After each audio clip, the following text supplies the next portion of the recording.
This video is about Iran and how Iran is controlled opposition, and that they've been building up to this war with Iran for a long time. And here we have Benito Mussolini. He was an MI5 agent, and he got his start in politics through being an agent, and was paid £100 a week in 1917. Now you see that the First World War and the Second World War, as well as the wars with Napoleon, were controlled wars, and they were run by Freemasons and funded by the Rothschilds. And the Third World War, which is coming, is the same. It is a war that is controlled on both sides. So the Iranians are controlled, and so is the West. And the deaths will be real, but at the very highest level the war will be controlled by both sides, because wars need to be funded, and so you need a funding stream and supply stream to make wars possible in the present century. And so both the West and both America, Israel and Iran will be funded in this next war, and this next war is there to change society, like World War I and World War II. They are wars that are there to change society, in the Napoleonic Wars. Okay, so we have here Benito Mussolini. He was an MI5 agent. Now we're going to look at Khomeini. And there's lots of rumours that Khomeini's father was actually an Englishman, and he worked for an oil company, British oil company in Iran, and he was given sanctuary in France, and he was actually put into power by the French and British and Americans, and his father's real name was actually William Richards Williamson. That was his father's real name. He was a British man, and even in Iran they didn't accept that he was a true Iranian.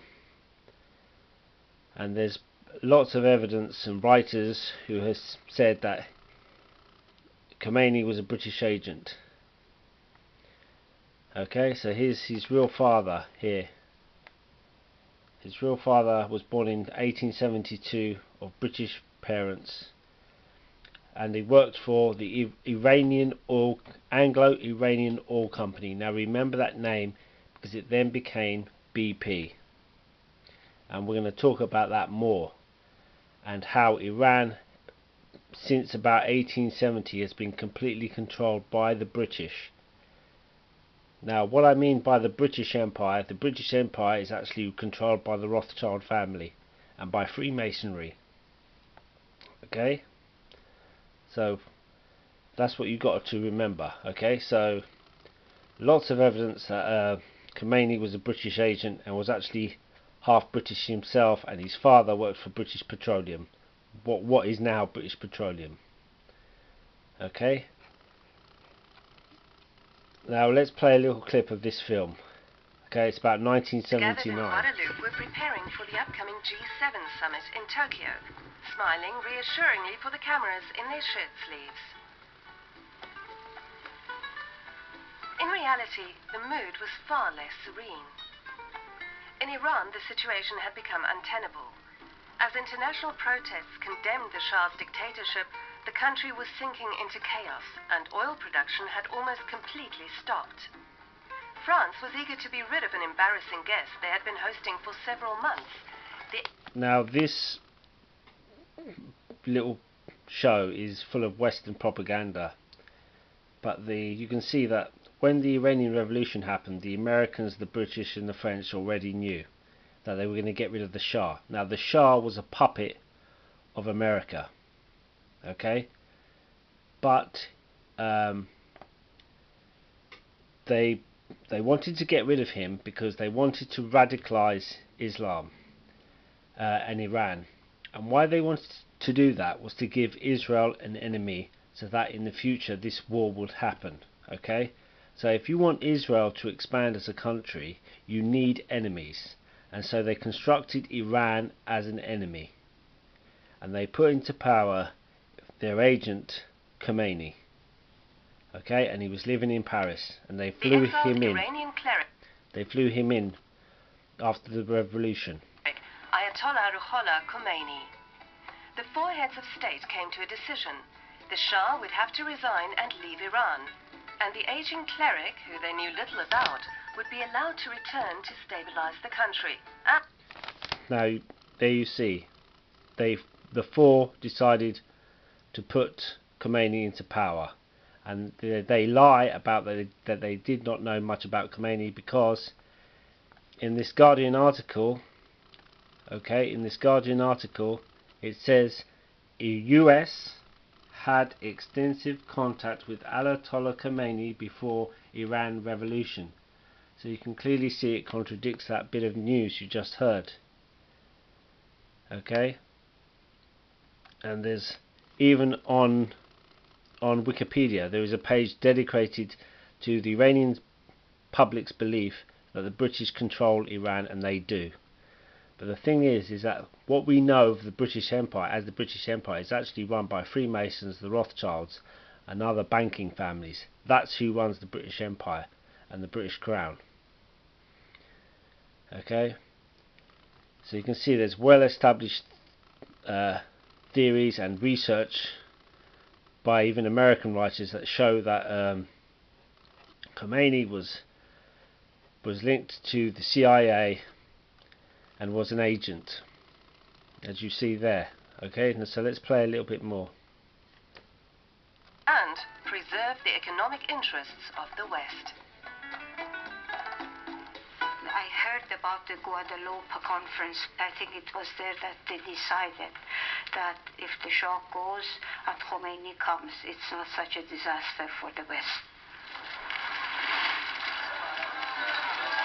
All of a sudden, the mainstream of media, they started talking about Khomeini as a big shot, as a big, actually, fighter of the Shah, which it was not.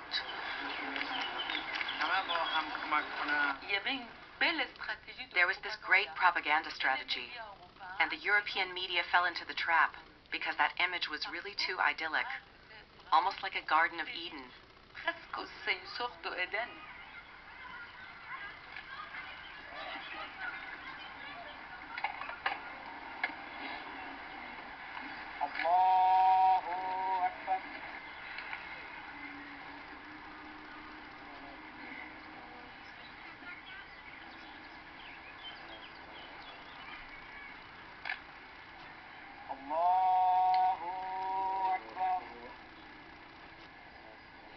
Khomeini never failed to state that everything he did would be determined by Islam.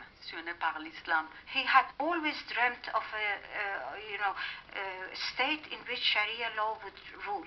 A very important part of it was the rights of women, the family law, and everything. That was why he had been sent into exile, because he had objected to the right of women to vote. On French television, Khomeini... Now watch this footage and notice, have a look at his hands, okay? ...was asked who would rule Iran when the Shah was gone. There. So this program is part truth, part propaganda. So it shows you that the British and Americans and French actually put him into power. That they decided that he would replace the Shah. Now you can see on his little finger he has a pinky ring. Okay, now let's have a look at the symbolism of the pinky ring. It symbolizes British aristocracy and links to secret societies, and it also is connected with homosexuality. Now the two main points is that it's connected to the British aristocracy and secret societies, as you can see in this gentleman's guide to the pinky ring. Rings only on their pinky finger. Later in Victorian times, men and women could wear a pinky ring to indicate that they were weren't interested in marriage. When wedding bands for men became more popular, oftentimes they would stash their signet ring and... So, slightly before that, he says that the British had the tradition, the British aristocracy, you can see it in many paintings, they had the tradition of wearing the little finger, and it shows you that they weren't interested in marriage, okay? and their wedding ring on their pinky finger. There's Prince Charles, he wears it on his pinky finger. Of the same hand. In the 20th There's lots of rumours about Prince Charles. century, a new approach to clothing came about, and it was much less about tradition and more about... There, so the British had a ring on their pinky finger to denote their upper class ancestry and connections with secret societies. Okay, so I've gone through how they put Khomeini in power and how he had connections with the United States before the revolution. Okay,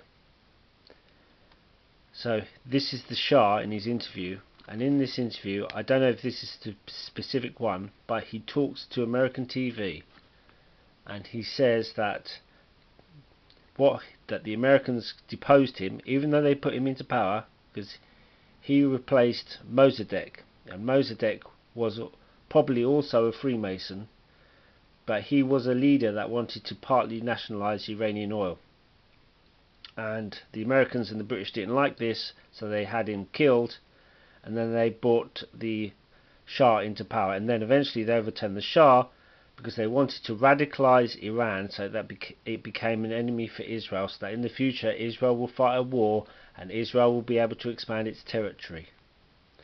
That is what this coming war is about. And we can see here on Iranian history